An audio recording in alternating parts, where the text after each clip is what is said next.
नमस्कार। साइंस और इंजीनियरिंग विषयों में रुचि बनाने और विषय समझ को मजबूत बनाने के लिए शुरू किए गए आपके अपने श्रीदेवी क्लासेज यूट्यूब चैनल पर एक बार फिर आपका स्वागत है। हमारी प्लेलिस्ट क्लास 12th फिजिक्स में आज सब्जेक्ट इलेक्ट्रोस्टैटिक्स में समझते हैं चार्जिंग बाय इंडक्शन, प्रेरण के द्वारा बिना सीधे संपर्क के दूर से ही कोई आवेशित वस्तु की उपस्थिति से किसी चालक पर किस तरह से आवेश उत्पन्न हो जाते हैं। शुरू करते हैं चार्जिंग बाय इंडक्शन। जानते हैं बगैर सीधे संपर्क के दूर से प्रेरण प्रभाव द्वारा चालकों में आवेश किस तरह से पैदा किया जा सकता है। जो धात्विक चालक होते हैं उनमें कक्षीय इलेक्ट्रॉन नाभिक के साथ एक रिमेनिंग एटम के रूप में धनावेश प्रकृति रखते हैं और बाह्य कक्ष के जो इलेक्ट्रॉन है वो मुक्त एक वाहक आवेश के जैसा व्यवहार करते हैं और ये ऋण आवेशित इलेक्ट्रॉन ताप की ऊर्जा से चालक के अंदर यदृश गतियां करते रहते हैं और अगर कोई बाहर किसी प्रभाव से चालक के अंदर विद्युत क्षेत्र उत्पन्न हो जाए तो ये इलेक्ट्रॉन किसी दिशा विशेष में स्थानांतरित होकर आवेश स्थानांतरण का भी कार्य करते हैं। अगर एक धात्विक चालक के समीप एक आवेशित छड़ यहाँ धनावेशित लाई जाए तो बगैर संपर्क के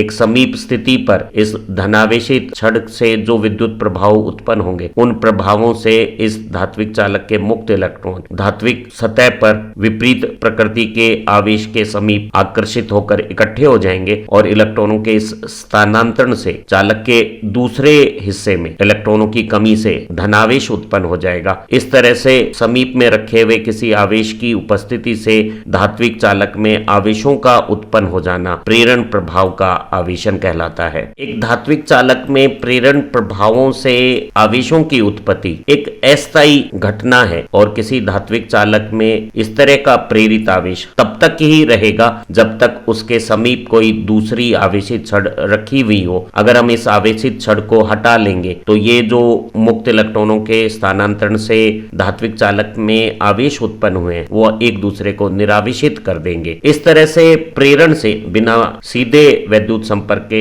एक नजदीक आवेश की उपस्थिति से जो प्रेरण से आवेशन होता है वो केवल धात्विक चालकों में ही संभव है क्योंकि इनमें वाहक ऋण आवेश के रूप में मुक्त इलेक्ट्रॉन उपस्थित हैं। इस तरह का प्रेरण से आवेशन कुछ चालकों में संभव नहीं है जहां मुक्त आवेश वाहक नहीं होते हैं। या ये भी समझना होगा कि एक आवेशित छड़ एक निरावेशित धात्विक चालक को प्रेरण से जो आवेश उत्पन्न करती है उससे आकर्षित कर सकती है। तो दो वस्तुओं के बीच में आकर्षण प्रकार का बल ये पुष्टि नहीं करता है कि दोनों वस्तुओं पे विपरीत प्रकृति के आवेश उपलब्ध हैं। धात्विक चालकों के बीच में विद्युत आकर्षण उन पे विपरीत प्रकृति के आवेशों की उपस्थिति की कंफर्मेशन नहीं है। इसे पुष्ट किया जा सकता है एक उदाहरण से। यहाँ हमें 5 चालक गोले दिए हुए हैं A, B, C, D and E और यहाँ B और C गोले के बीच में प्रतिकर्षण बल ये कंफर्म कर रहा है कि B और C पे समान प्रकृति का आवेश है। इसी तरह से गोले D और गोले E के बीच में जो प्रतिकर्षण बल है वो इन दोनों पर समान प्रकृति का आवेश की पुष्टि करता है। अर्थात चालक गोला B और चालक गोला D दोनों आवेशित हैं और इन आवेशित गोलों के बीच में अगर आकर्षण का बल है तो वो ये बात पुष्टि कर रहा है कि B और D का आवेश परस्पर विपरीत प्रकृति का है। अब यहाँ B से भी A आकर्षित हो रहा है और D से भी चालक गोला A आकर्षित हो रहा है। अर्थात दो विपरीत प्रकृति के आवेश किसी चालक गोले को आकर्षित कर रहे हैं तो ये केवल तभी संभव है जब A चालक गोला एक उदासीन चालक हो और यहाँ आकर्षण का बल प्रेरण से जो आवेश उत्पन्न हो रहे हैं उनके कारण हो रहा हो। तो यहाँ चालक A आवेश रूप से उदासीन प्रकृति का है। किसी आवेशित छड़ की समीप में उपस्थिति से धात्विक चालक पे जो प्रेरण से अस्थायी रूप से आवेश आए हैं इनको हम स्थायी बना सकते हैं अगर इस धात्विक चालक को उपयुक्त स्थान पर भू संपर्कित कर दिया जाए। यहाँ इस स्थिति में अगर हम धात्विक चालक की दूरस्थ स्थिति को भू संपर्कित कर देते हैं तो यहाँ जो इलेक्ट्रॉनों की कमी से धनावेश आया है वो भू स्थान से इलेक्ट्रॉनों को अपनी तरफ आकर्षित करके स्वयं को उदासीन कर लेगा और इस तरह से इस आवेश के उदासीन होने से हम पाएंगे कि धात्विक चालक पे सरप्लस ऋणावेश विपरीत प्रकृति की पास में रखी हुई धनावेश छड़ के समीप एकत्रित हो जाएगा और धात्विक चालक पे शुद्ध विपरीत प्रकृति का आवेश स्थायी रूप से इस भू संपर्कन से प्राप्त हो जाएगा। और अगर हम भू संपर्कन को पहले हटा लेते हैं और इस धात्विक छड़ को अभी दूर नहीं करते हैं तो हम पाते हैं कि धात्विक सतह पर शुद्ध विपरीत प्रकृति का आवेश प्रेरण से पैदा हो गया है और ये एक तरफ सांद्रित प्रेरित आवेश पूरी सतह पे समरूप रूप से वितरित हो जाएगा और प्रेरण उत्पन्न करने वाली छड़ जब दूर कर दी गई है तो हम पा रहे हैं कि धात्विक चालक के ऊपर एक समरूप वितरित ऋणावेश आ गया है कि प्रेरण से किसी धात्विक चालक पे जो आवेश उत्पन्न हुआ है उसके लिए भूसंपर्कन अत्यंत आवश्यक है और प्रेरित आवेश की प्रकृति हमेशा प्रेरण देने वाले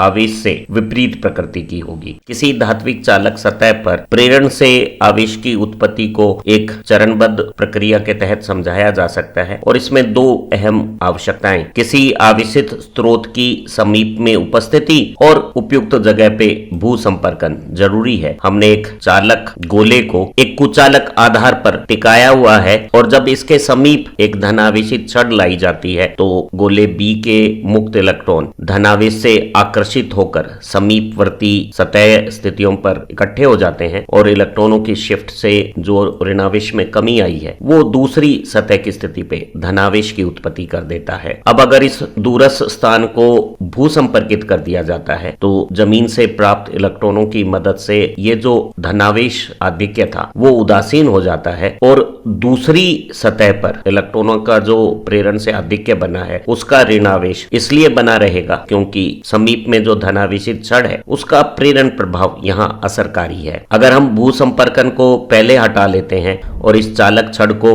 बरकरार रखते हैं तो समीप में रखे हुए धात्विक गोलीय चालक पर ऋणावेश स्थायी रूप से आ जाएगा और अगर इस प्रेरित करने वाले आवेश को भी हटा लेते हैं तो ये आवेश जो एक तरफ सांद्रित था वो पूरी सतह पे समरूप रूप से वितरित हो जाएगा। तो हम पाते हैं कि एक उदासीन चालक गोले को हम आवेशित कर सकते हैं प्रेरण प्रभाव से बिना किसी संपर्क के। उसके लिए हमें विपरीत प्रकृति का आवेश समीप में प्रेरण हेतु रखना होगा और एक उपयुक्त स्थान पे भू संपर्कन करना होगा। किसी धात्विक चालक में प्रेरण से आवेश की उत्पत्ति को एक अन्य उदाहरण से भी समझा जा सकता है। जब हम एक चालक गोले के पास ऋणावेशित छड़ यहाँ लाते हैं तो चालक गोले के इलेक्ट्रॉन ऋणावेशित छड़ के प्रभाव से प्रतिकर्षित होकर दूरस्थ स्थितियों पर इकट्ठे हो जाएंगे और नजदीकी गोलीय भाग पर धनावेश उत्पन्न हो जाएगा। अब अगर इस दूरस्थ स्थान को भू संपर्कित कर दिया जाता है तो ये जो इलेक्ट्रॉनों का आधिक्य है वो ग्राउंड में चला जाएगा और उदासीन हो जाएगा। वहीं जो इलेक्ट्रॉनों की कमी से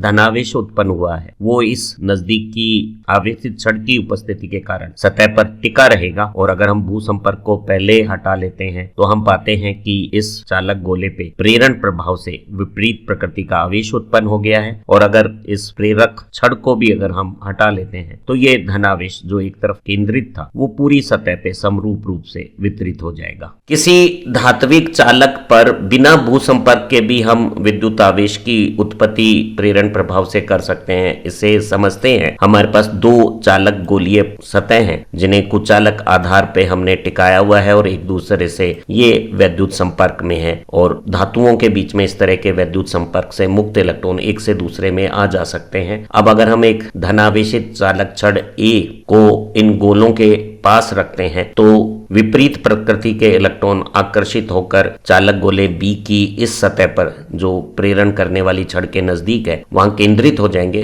और इलेक्ट्रॉनों की कमी से इस दूरस्थ गोलीय पृष्ठ सी पर धनावेश उत्पन्न हो जाएगा। अब अगर प्रेरण करने वाली छड़ को बरकरार रखते हुए इन दोनों गोलों के बीच में हल्का अंतराल कर दिया जाए तो हम पाएंगे कि गोले बी पे छड़ से विपरीत प्रकृति का ऋणावेश शुद्ध रूप से उत्पन्न हो गया है और दूसरे गोले पे छड़ की समान प्रकृति का धनावेश शुद्ध रूप से उत्पन्न हो गया है। और ये जो गोले हैं जो कुचालक आधार पर रखे हुए हैं जिनके बीच में अब अंतराल आ गया है उन पर ये जो शुद्ध आवेश आया है वो आवेश इस चालक छड़ को जिसने प्रेरण से आवेश उत्पन्न किया है उसे दूर करने पर भी ये प्रेरित आवेश गोलों पर स्थायी रूप से उपस्थित रहेगा। और यहाँ इस क्रिया के दौरान हमने कहीं किसी गोले को भू संपर्कित भी नहीं किया था। अगर प्रेरण प्रभाव करने वाली चालक छड़ को हमने दूर कर दिया है तो दोनों गोलों पर जो शुद्ध आवेश आया है वो असमरूप रूप से इस तरह से सतह पर वितरित हो जाएगा ताकि विपरीत प्रकृति के आवेशों में आकर्षण बल का मान अधिक हो सके। अगर हम दोनों गोलों के बीच की इस दूरी को काफी अधिक कर देते हैं और आवेशों के बीच के आकर्षण बल को दूरी बढ़ाकर कमजोर कर देते हैं तो हम पाएंगे कि ये जो प्रेरित आवेश है वो समरूप रूप से गोलों की सतह पर वितरित हो जाएगा। और यहाँ इस उदाहरण में हमने दो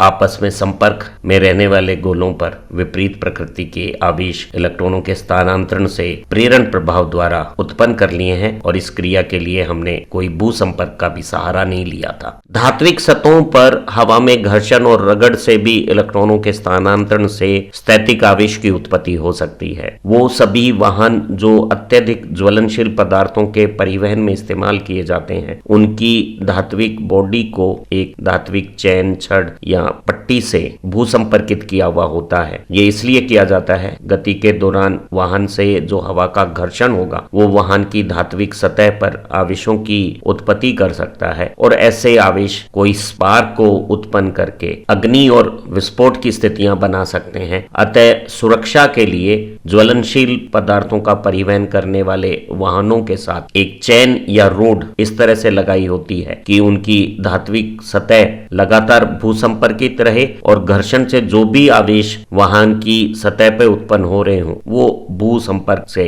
भू में निकास कर जाएं। इसी तरह से स्थैतिक आवेशों के दुष्प्रभावों से बचने के लिए सभी वायुयानों के जो टायर होते हैं उन्हें थोड़ा चालक स्वरूप में बनाया जाता है। सभी वायुयान गति के दौरान घर्षण से आवेश को ग्रहण कर सकते हैं और वाहन के जमीन से उड़ते या वापस जमीन पे आते समय जो टेक ऑफ या लैंडिंग होती है उस समय जमीन के संपर्क और वाहन के बीच में विद्युत स्पार्क ना बने इसके लिए जो टायर है वो चालकीय स्वरूप के बनाए जाते हैं और स्टैटिक आवेश जो वाहन पर उत्पन्न हुआ है वो टायरों की मदद से भू संपर्कित हो जाता है और स्पार्किंग नहीं होती। सभी धात्विक चालकों में बाह्य कक्ष के इलेक्ट्रॉन मुक्त इलेक्ट्रॉनों के रूप में एक वाहक आवेश जैसा व्यवहार करते हैं और अगर किसी धात्विक चालक में आंतरिक विद्युत क्षेत्र या चालक के अंदर विभवांतर है तो ऐसे मुक्त इलेक्ट्रॉनों के आवेश गति कर सकते हैं क्योंकि स्थिर वैद्युतिकी के अध्ययन के दौरान जो स्रोत आवेश हैं वो अपना स्थान नहीं बदलते हैं, वो स्थिर अवस्था में रहते हैं। तो एक चालक अगर स्थिर वैद्युतिकी में अध्ययन किया जा रहा है तो यहाँ मुक्त इलेक्ट्रॉनों की गति नहीं हो सकती। तो एक चालक की चाहे जैसी आकार या आकृति हो उसके अंदर आंतरिक विद्युत क्षेत्र नहीं होगा और सभी जगह एक समान विभव की उपस्थिति होगी क्योंकि हम विद्युत क्षेत्र का स्रोत आवेश के रूप में जानते हैं और एक चालक में आंतरिक विद्युत क्षेत्र नहीं है तो सभी चालक सतह आंतरिक स्थितियों में आवेश रूप से उदासीन होगी और अगर किसी चालक को आवेशित किया गया है चाहे वो धनावेशित हो या ऋणावेशित हो सभी प्रकार के आवेश केवल बाह्य सतह पर रहेंगे और आंतरिक सतह पे कोई आवेश नहीं रहेगा क्योंकि अगर आंतरिक सतह पे आवेश होगा तो वो एक आंतरिक विद्युत क्षेत्र बना के मुक्त इलेक्ट्रॉनों को इस प्रकार चलाएगा कि सारे आवेश केवल सतह पे रह जाएं और स्थिर वैद्युतिकी की स्थितियों में आंतरिक विद्युत क्षेत्र शून्य हो जाए और पूरी चालक सतह एक समान विभव का पृष्ठ बन जाएगी और ऐसी आवेशित चालक पर विद्युत क्षेत्र केवल बाहर उपस्थित होगा और वो सदैव तल के अभिलंब रहेगा। एक खूबसूरत उदाहरण से स्थिर वैद्युतिकी की स्थितियों में आवेश चालक की बाह्य सतह पर रहता है इसे समझा जा सकता है। यहाँ हमें एक छोटी त्रिज्या के चालक गोले पे अगर आवेश Q उपस्थित है तो वो दोनों गोलों के बीच के क्षेत्र में एक विद्युत प्रभाव बनाकर दोनों गोलों के बीच में एक विभवांतर भी उत्पन्न कर देगा और अगर हम बाह्य चालक गोले को आंतरिक चालक गोले से एक विद्युत संपर्क से जोड़ देते हैं तो स्थिर वैद्युतिकी की अध्ययन की अनुसार दोनों गोलों को समान विभव की स्थितियां प्राप्त कर लेनी चाहिए और ये तभी संभव है जब दोनों गोलों के बीच के क्षेत्र में आंतरिक विद्युत क्षेत्र शून्य हो जाए और सभी प्रकार का जो आंतरिक गोले का स्रोत आवेश है वो बाह्य गोले पे स्थानांतरित हो जाए। जब आंतरिक आवेश शून्य हो जाएगा सारा आवेश बाह्य गोले की सतह पर चला जाएगा तो आंतरिक विद्युत क्षेत्र शून्य होने पर सभी स्थितियों पर विभव की एक समान स्थितियां आ जाएगी तो तो स्थिर वैद्युतिकी में चालक सतहों पर सभी आवेश केवल बाह्य सतह पर रहेंगे और आंतरिक स्थितियों पर ना कोई आवेश रहेगा और ना ही कोई आंतरिक विद्युत क्षेत्र रहेगा और सभी चालक सतह आपस में जुड़ी हुई स्थितियों में समविभव स्थितियां बनाएंगी। उम्मीद है आज की इस लर्निंग वीडियो से चालक सतह स्थिर वैद्युतिकी में किस तरह का व्यवहार करती हैं और हम चालकों में प्रेरण से किस तरह से आवेशन कर सकते हैं, यह अच्छी तरह से समझ में आ गया होगा। हमारी इसी प्लेलिस्ट की दूसरी लर्निंग वीडियो से आपकी फिजिक्स विषय की समझ बेहतर बनेगी और फिजिक्स आसान बने। इन्हीं उम्मीदों के साथ फिर मिलते हैं एक नई लर्निंग वीडियो के साथ। Thank you very much.